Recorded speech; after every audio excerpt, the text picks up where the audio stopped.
To YouTube channel. तो आज हम लोग पढ़ेंगे regulation of citric acid cycle और क्रेब्स साइकिल। हम लोग मेन क्रेब्स साइकिल पिछले वीडियो में पढ़ चुके हैं। आज हम लोग उसका रेगुलेशन पढ़ेंगे। तो हम लोग शुरू करते हैं। इससे पहले हम लोग को एक चीज़ पता होनी चाहिए, requirement of O2 by TCA cycle. TCA cycle वही क्रेब्स साइकिल मतलब ट्राई कार्बोक्सिलिक एसिड साइकिल। तो इसमें क्या होता है, ऑक्सीजन का क्रेब्स साइकिल में डायरेक्ट पार्टिसिपेशन नहीं होता है, ठीक है, but the cycle operates only under aerobic conditions. ठीक है, जब तक ऑक्सीजन नहीं होगा तब तक साइकिल ऑपरेट नहीं हो सकती है। This is due to the fact that NAD plus and FAD required from the operation of cycle can be regenerated in the respiratory chain only in the presence of O2. तो citric acid cycle is strictly aerobic, और हम लोग glycolysis में पहले पढ़ चुके हैं, वो एरोबिक और एनारोबिक दोनों कंडीशंस में ऑपरेट हो सकती है। बट हमको यह रखना है कि साइट्रिक एसिड साइकिल सिर्फ और सिर्फ एरोबिक कंडीशन से मतलब प्रेजेंस ऑफ ऑक्सीजन में ही ऑपरेट होगी। ठीक है, इसके आगे हम लोग मेन आते हैं regulation of citric acid cycle. The cellular demands of ATP are crucial in controlling the rate of citric acid cycle. ठीक है, और रेगुलेशन जो होता है या तो हम लोग एंजाइम से रेगुलेट, या तो हम लोग एंजाइम से करते हैं या हम लोग ADP के लेवल से करते हैं। ठीक है, पहले एंजाइम्स का देते हैं। एंजाइम 3 एंजाइम होते हैं जो बेसिकली मेनली रेगुलेट करते हैं साइट्रिक एसिड साइकिल। जैसे पहला हो गया साइट्रेट सिंथेस, सेकेंड आइसोसाइट्राइड डिहाइड्रोजनेस और थर्ड हो गया अल्फा कीटोग्लूट्रेट डिहाइड्रोजनेस।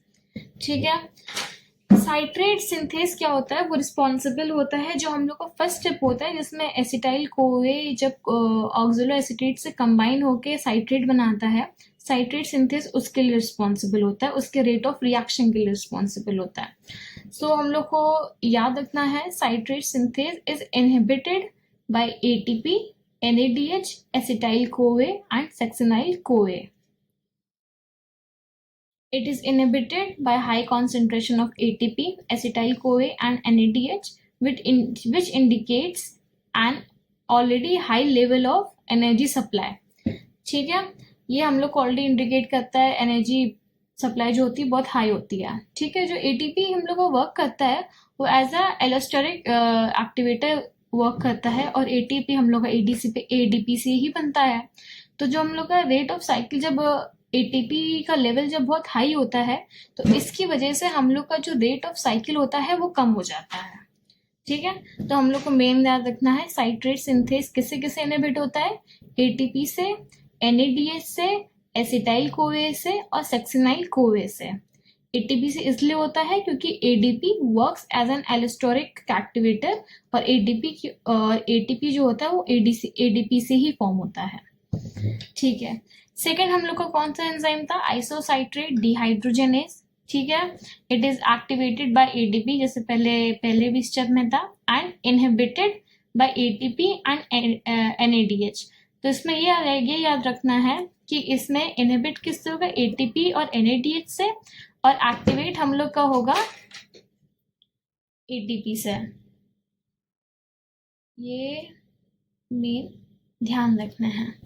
ठीक है, जो आइसोसाइट्रेट डिहाइड्रोजनेस होता है वो हम लोग के थर्ड स्टेप के लिए इंपॉर्टेंट होता है। ठीक है, as a catalyst it is important for the third step of the reaction. It regulates the speed at which the citrate isocitrate loses a carbon to form 5 carbon molecule alpha keta glutarate। ठीक है,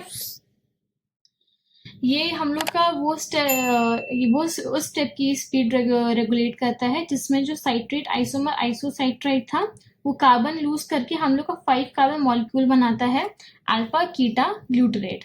ये हम लोग की पूरी cycle थी, हम लोग लास्ट वीडियो में कंप्लीट कर चुके हैं। ठीक है, उसके आगे क्या आता है, द कोएंजाइम NADH जो इसको इनहिबिट करता है is a product of the reaction and at high levels act as an inhibitor by directly displacing the NAD plus molecules in its form। Third step में हम लोग का मेन जो product होता है वो NADH होता है, जो बाद में एज अ इनहिबिटर एक्ट करता है। ठीक है, तो सेकेंड एंजाइम में इनहिबिटर कौन एक्ट करेगा, ATP एंड NADH। फिर हम लोग का आता है थर्ड एंजाइम क्या है? Alpha keto glutarate dehydrogenase. ठीक है, तो ये जो एंजाइम होता है आपको पता होना चाहिए, हम लोग के fourth step of the cycle में ये हम लोग के लिए इंपॉर्टेंट कैटलिस्ट एक्ट करता है, जिसमें अल्फा क्यूटा ग्लूटरेट उसी टाइम कार्बन लूज करता है और कोएंजाइम ए से कंबाइन होकर सक्सिनाइल कोए बनाता है। ये साइकिल का फोर्थ स्टेप होता है। ठीक है, इसमें किससे किससे कौन कौन इनहिबिट करता है? ये किससे किससे इनहिबिट होता है? सक्सिनाइल कोए से और NADH से। ठीक है, the two products of the reaction, succinyl CoA and NADH, both works as inhibitors at the large concentrations.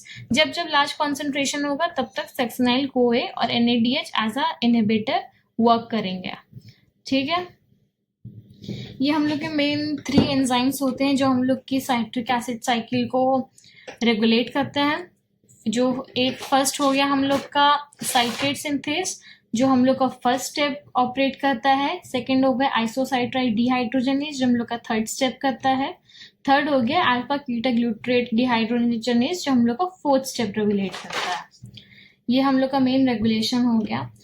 इसके आगे हम लोग आते हैं कि साइट्रिक एसिड साइकिल का नेचर क्या होता है, या तो कैटाबॉलिक होगा या एनाबॉलिक होगा। कैटाबॉलिक क्या होता है? जिसमें ब्रेकडाउन मॉलिक्यूल्स का ब्रेकडाउन होता है। एनाबॉलिक क्या होता है? जिसमें सिंथेसाइज होते हैं मॉलिक्यूल्स। ठीक है, तो क्रेब्स साइकिल क्या होती है? क्रेब्स साइकिल कैटाबॉलिक भी होती है और एनाबॉलिक भी होती है नेचर में। इसका मतलब एम्फीबॉलिक होती है। टर्म क्या यूज होता है? एम्फीबॉलिक।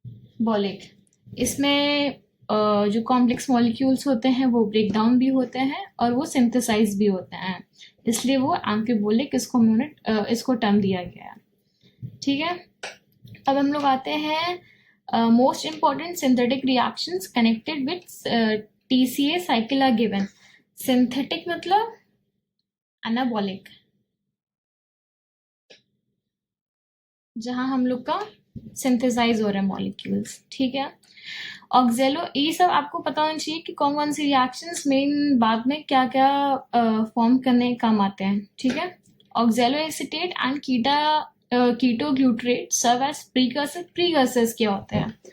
ये वर्ड आपको बहुत जगह मिलेगा। Precursors is a substance from which another is formed. ठीक है, इससे बाद में कोई जब दूसरा कोई सब्सटेंस फॉर्म होगा तो हम लोग इसको प्रीकर्सर कहेंगे। ठीक है, तो oxaloacetate and alpha ketoglutarate serve as precursor for the synthesis of aspartate and glutamate, which in turn are required for the synthesis of another non-essential amino acids, purine and pyridamine. ये आपने word सुना होगा, purines and प्यूरिडामाइन word सुने होंगे। Nucleic acids में सुने होंगे, DNA RNA, वो हम लोग सब आगे कंप्लीट करेंगे।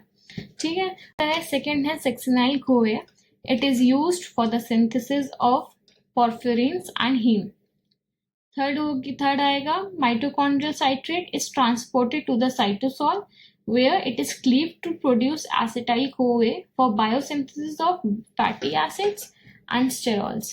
जैसे हमने देखा कि ये जितने भी हम लोग के यूज हुए एंजाइम्स बाद में एज अ प्रीकर्सर्स यूज करेंगे, जो हम लोग के प्रोडक्ट्स बने थे बाद में इंपॉर्टेंट फॉर्मेशंस ऑफ मॉलिक्यूल्स में यूज होंगे। तो हम लोग को पता होना चाहिए कि इसकी बाद में जाके कौन कौन से इंपॉर्टेंट मॉलिक्यूल्स फॉर्म है, जैसे प्यूरिन्स, पायरिडमाइन, पॉरिफेरिन्स, फैटी एसिड, स्टेरॉल्स।